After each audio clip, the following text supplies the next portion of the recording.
Эч кандай буюм тайымыңарды албай эле койго. Силер кайра эле бул жерге кайтып келесиңер деп себебин айтпастан тез аранын ичинде чукул көчүрө башташты. Ал эми баягы кокустан жарылуу болгон жердеги жарылуудан улам чыккан зыяндуу ууланган нурлар акырындык менен асманга көтөрүлүп бүткүл аба майданын каптай баштады.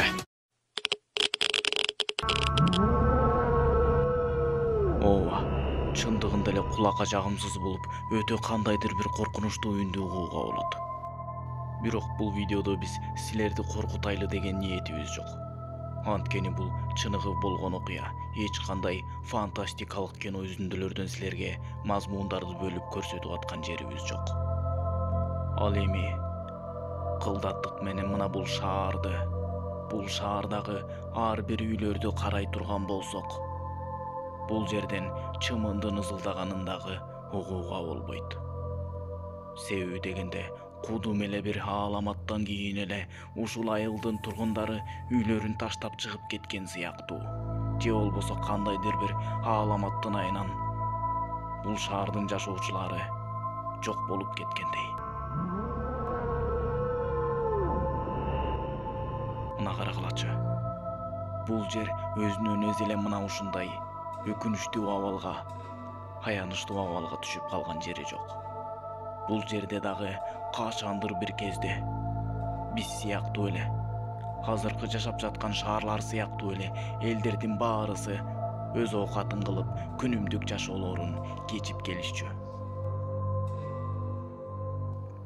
Мына карагылачы.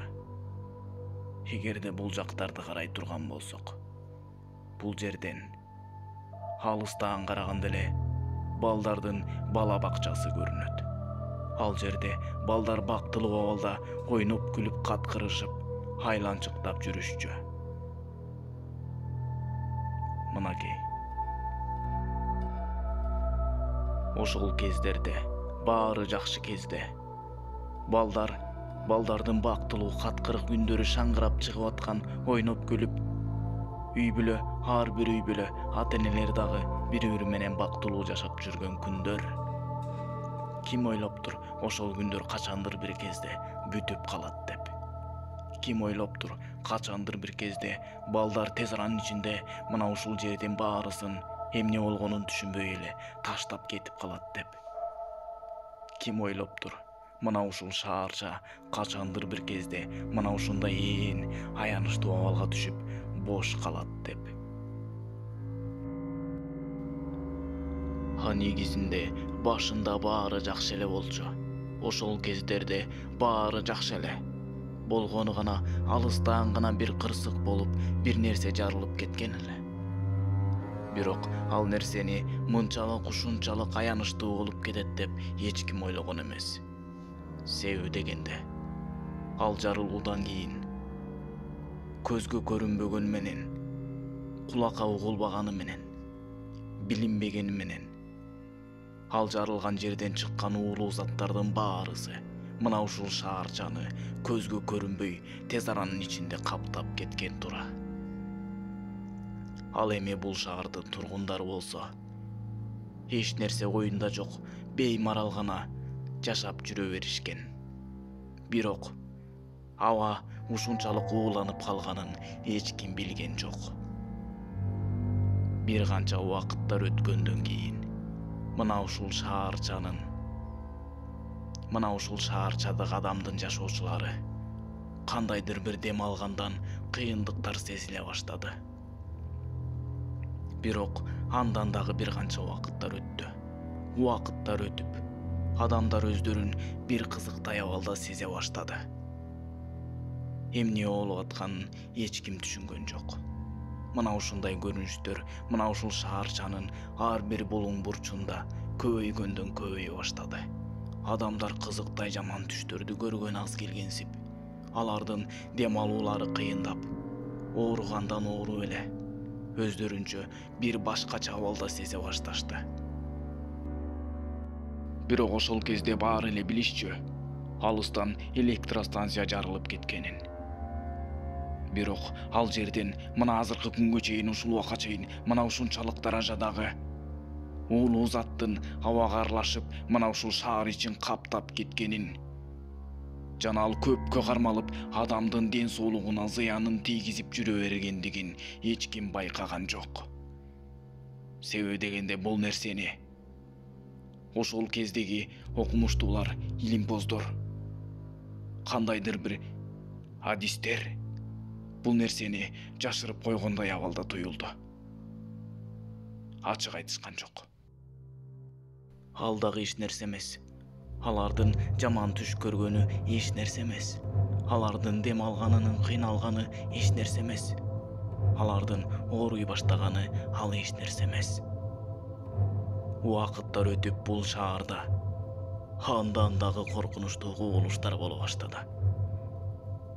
Убакыттардын өтүшү менен ушундай бир адамдардын кейпилери, алардын жүздөрү өзгөрө баштады. Алардын жүздөрү бузулуп, иреңдери өчүп, кандайдыр бир кызыктай көрүнүштөрдө көрүнө башташты. Алар өздөрү дагы түшүнбөй турушту эмне болуп аткандыгын.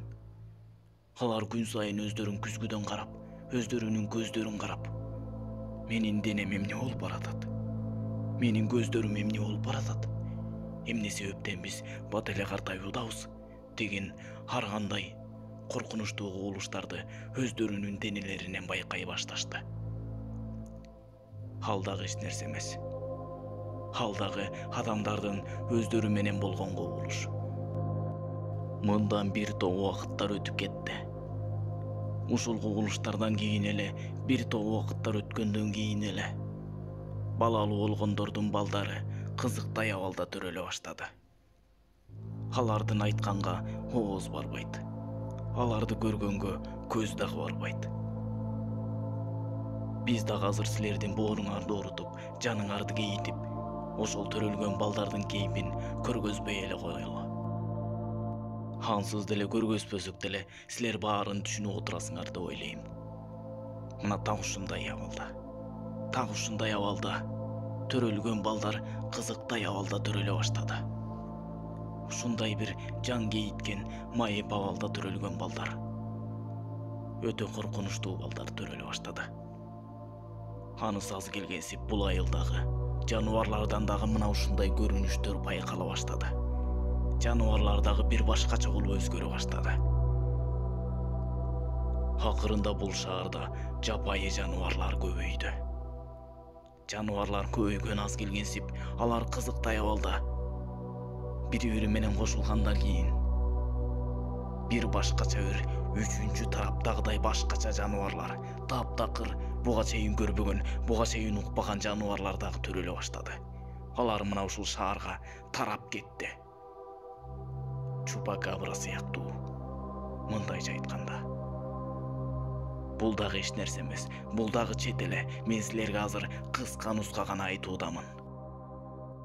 Ал эми бул силер көрүп турган, жанатан бери биз сөз кылып аткан мына ушул шаар Припят шаары болуп эсептелет. Чернобыль шаары. Чернобыль окуясын баарыбыз эле жакшы билсек керек. Мына ушул Чернобыль окуясынан кийин мына ушул шаардын аянты, мына ушул шаардын абалы мына дал ушундай кейиштүү, үрөй учураарлык, коркунучтуу абалда болуп калган.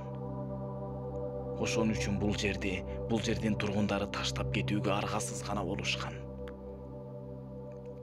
Ошол үчүн бул жер азыр аңырайып бош калган. Ошон үчүн бул жерде азыр эч ким жашабайт. Себеби дегенде бул жер ууланган шаар болуп калган. Ошол үчүн бул жердин тарыхы ушунчалык аянычтуу жана үрөй учураарлык болуп калган. Азыр биз баары кандайча башталганын ушул видеодо көргөзүүгө аракеттенебиз. Жакшылап маани берип байкап тургула. Эмне себептен бул шаар мына ушундай жан кейиштүү абалда болуп калды? Эмне себептен бул шаардын тургундарын мына ушундай балээ каптап, бул жерди таштап кетип калууга аргасыз болушту? Мына ушул нерселер силерди кызыктырып турган болсо, анда бул видеого кунут коюп, аягына чейин көрүңүздөр. Башында баары жакшы эле болчу. Эч ким мындай болуп кетет деп ойлогон эмес. Баары жакшы эле. Бир маалда мына ушундай окуялар болуп кетти. Чернобыль, Припят шаарындагы болгон бул жарылуу өтө чоң жарылуу болгон эмес. Болгону кичинекей гана кырсык артынан чыккан жарылуу сыяктуу эле. Бирок ушул эле кичинекей жарылуунун артынан ушунчалык чоң радиация шаар ичин каптап, артын мына ушундай кырсык басып кетет деп эч ким күткөн эмес. Негизинен атомдук станция эч убакта жарылбашы керек эле. Бирок бул жерде кырсык болуп кетти. Электр кубатын алуу максатында эксперименттерди жүргүзүп аткандыктан адистердин түшүнө бул жер жарылып кетет деп үч уктаса түшүнө кирген эмес. Негизинен бул жерде электр кубатын алуу максатында реакторлорду сынактан өткөрүп атышкан эле. Башында баары жакшы эле болчу. Так ушул бөлмөдө эксперимент жүргүзүп атышкан эле. Электр кубатын урандан алуу максатында аларды суу бууларына аралаштырып, ушундай бир эксперименттер жүргүзүлүп аткан кезде адистер кандайдыр бир катачылык кетиргендиктен уланбай тур, радиоактивдүү градустун ылдамдыгы 0 градуска чейин түшүп кетет. Адистер катачылык кетиргенин сезгендиктен булам шашалактаган абалда 0 градустан кайра өдөө көтөрөйүн деп аткан кезде күтүлбөгөн жерден мына ушундай жарылуу чыгып кетет.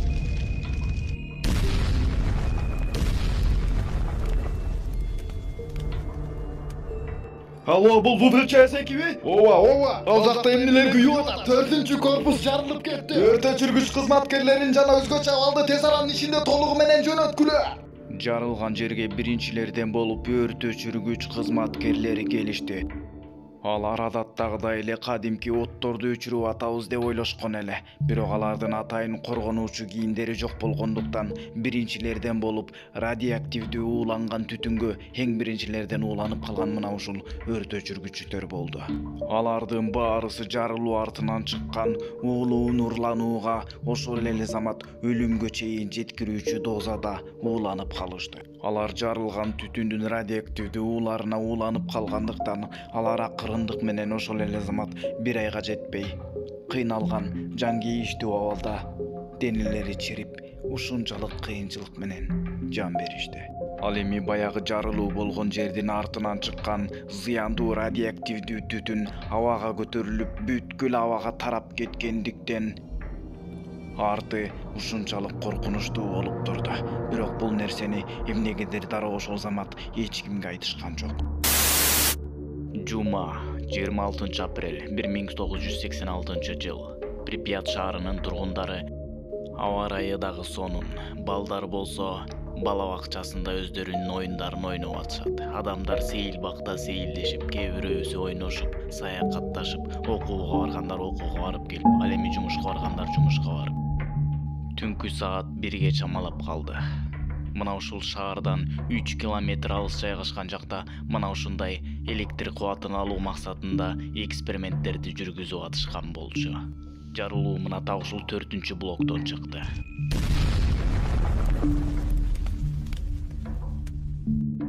Жыйырма 25-нен 26-сына караган түнү бою адистер мына ушул блоктун ичинде экспериментти жүргүзүп атышкан болчу. Станциянын 4-блогунун ичиндеги адистер күнү түнү дебей эксперименттерди жүргүзүшкөндүктөн түнкү саат 1:30 чамалап калган убакыттар эле. Мына ошол кезде түн бир окумда чоң жарылуу чыкты. Ал эми артынан чыккан уулуу радиация толкуну көккө сапырыла тарады. Жарылуунун эртеси адамдардын баарысы ойгонуп, кадимкидей эле күнүмдүк жашоолорун улантышты. Бирок түндө алыстан бир жарылуу болгонун кулактары чалып калган эле. Бирок ага эч кандай маани беришкен жок. Күнүмдүк жашоолорун уланта беришти. Ал эми бул жарылуунун эртеси болгондогу реалдуу кадр. Эгерде бул видеодон жакшылап байкай турган болсок, бул видео кадрдан кандайдыр бир вспышкаларды байкоого болот. Бул көрсө ошол кездеги радиация толкундары камерага түшүп аткандыгынын белгилери экен. Ошол кезде балдар ойноп жүргөн чакта мындайраак тарапта атайын кызматкерлер ушул айылдын ичине кандайдыр бир зыяндуу радио толкун тарап кеткендигин же тарабагандыгын эмиден гана текшерип атышкан кез. Бул кезде көрсө бүткүл айылдын жашоочулары эч ак эле уланып калышкан экен. Элди чоочутуп албоо үчүн акырындык менен кылдаттык менен гана башташты. Ал эми алыстан көрүнүп аткан баягы жарылуу артынан чыккан зыяндуу нурду көзгө көрүнбөгөнү менен бүткүл айылды ууландыргандан ууландыра берди. Бирок баягы кызматкерлер айыл жашоочуларына эч нерседе унчугушкан жок. Себебин эч ким билбейт. Баягы жарылуудан 36 саат өтүп кеткенден кийин гана баягы кызматкерлер айыл ээлерин көчүрүүнү радио теле берүү аркылуу айтып башташты. Припят шаарына сырттан миңдеген автобустар айылды тез аранын ичинде көчүрүп кетүү максатында келе баштады. Бирок шаар тургундарына алдын ала эч нерсе деп айтышкан эмес эле. Ошондуктан шаар тургундары эмне болуп атат деген абалда таң калып эле карап туруп калышкандай. Акырында баягы көчүрүү кызматкерлери тез аранын ичинде айыл шаар тургундарынын баарысын тез аранын ичинде көчүрүштү дагы. Баарысы чукул жана жашыруун абалда өтүп аткандай, эч нерсени эч кимге түшүндүрүп айтып отурушкан дагы жок. Коркпогула, силер бул жерге кайра эле кайтып келесиңер. Үйүңөрдөгү буюм тайымыңарды эчтеңерсеңерди албай эле койгула. Силер кайра эле бул жерге кайтып келесиңер деп тез аранын ичинде чукул арада эле терең маани маңызын түшүндүрбөй эле айыл тургундарын мына ушундай абалда көчүрө башташты. Эң эле күнүштүүсү бул учурда ошол көчүп кеткенге чейин айыл тургундарынын баарысы жарылуунун зыяндуу нурларына ууланып, алардын канына чейин сиңип кеткен экен. Бул нерсе кийин алар кыйналып ооруп баштаганда жана майып балдар төрөлө баштаганда гана белгилүү болду. Көрсө баягы жарылгандан кийин эле жарылуу артынан чыккан зыяндуу уран аралашкан радиоактивдүү толкун аба катмарына тарап, Припят шаарындагылары бүткүл мына ушул зыяндуу аба менен дем алып калышкан экен. Бул нерсени эмнегедир ошол замат текшерип, ошол замат бул нерсеге чара көрүшкөн жок. Баардыгы кызыктай өттү. Эң эле кызыгы, ал жерде жарылуу артынан зыяндуу радиоактивдүү толкун чыгып атканын ошол замат эле өздөрү билишкен. Бирок калкты чоочутуп албоо үчүнбү айтор, калктан бул нерсени жашырышкан. Карапайым калкка эч нерсе айтпастан, эч нерсе билгизбестен аларды көчүрүп жиберишкенден кийин эч кимге көргөзбөй жана билгизбей өз алдыларынча баягы жарылган жерди өз алдыларынча өчүргөнгө аракеттенип атышты. Бирок ал жер эч убакта өчкөн жок, эч убакта токтогон жок. Бир канча күн убакыт өтүп кеткенине карабастан, баягы жер түтөп, зыяндуу нур асманга сапырыла көтөрүлгөндөн көтөрүлүп эле атты. Бирок баягы кызматкерлер өз алдынча аракеттерин ар кандай учактардын жардамы менен топурактарды жана коргошундарды алып келип, күйүп аткан жерди өчүрүүгө жана зыяндуу нурду таратпоого аракеттерин көрүп атышты. Бул учурда акырындык менен ооруканалардын ичи толуп калган эле. Мына ушундай зыяндуу нурга жарадар болгон адамдар дароо эле ошол замат мына ушундай кейиштүү абалда алардын кейпилерин эч кимге көргөзүшкөн дагы жок. Мына ушундай коргошундардын жардамы менен баягы жерди өчүргөнгө аракеттенип атышты. Бирок ууланган зат ээрип жер түбүнө түшүп атты. Ал эми бул жашыруун кадрларда дарыгерлердин өз алдынча кандайдыр бир иш-аракеттерди жүргүзүп аткандыгын көрүүгө болот. Ал эми Википедияга болсо болгону жалган маалыматты гана чыгарып коюшкан. Болгону 31 адам гана жарадар болуп көз жумду деген маалыматты чыгарып коюшкан. Ал эми чындыгында миңдеген адамдар жабыр тартышкан. Бул жерден зыяндуу чыккан нурдун толкуну бүткүл аба асман катарына көтөрүлүп, ошол шаарды эле эмес, ошол шаарды текеректеген айылдардын баарысын каптап кеткен эле. Эмнегедир бул нерселердин баарысын жашыруун сактагандай, бул нерселердин кооптуулугун алдын ала айтпагандай, ошол күнү кандайдыр бир майрам дагы болуп калды. Ал майрамда дагы сыртка чыкпагыла, жарылуунун зыяндуу нурларына ууланып калышыңар мүмкүн деген белгилерди дагы берген жок. Атайлап эле майрамдаса майрамдаша беришсин, ууланышса ууланыша беришсин дегендей эле. Эмнегедир эч нерсени калкка айтпастан атайлап эле эмне болсоңор ошо болгула дегендей эле кайдыгер мамиле жасап койгондой эле туюмду көрүүгө болот. Бул эмнеси? Бул нерселердин жыйынтыгы кийин гана убакыттын өтүшү менен гана билинди. Убакыттын өтүшү менен мына ушул өзүңөр көрүп турган адамдардын баарысы кыйналган абалда жарадар болушту жана бул адамдардан ушундай майып балдар дагы төрөлүштү. Бул нерсенин сыры эмне болушу мүмкүн? Эмнеге бул нерсени атайлап кылгандайбы? Же атайлап калктын санын азайтуу максатында бул нерсе атайын уюштурулганбы? Же атайын эскертүү берилбегенби? Мен бул нерсени айта албаймын. Мен болгону гана бул нерсени силерге түшүндүрүп берүүгө аракеттендим. Ал эми бул видеонун уландысы бар. Видеону даярдаган Шындык ТВ каналы.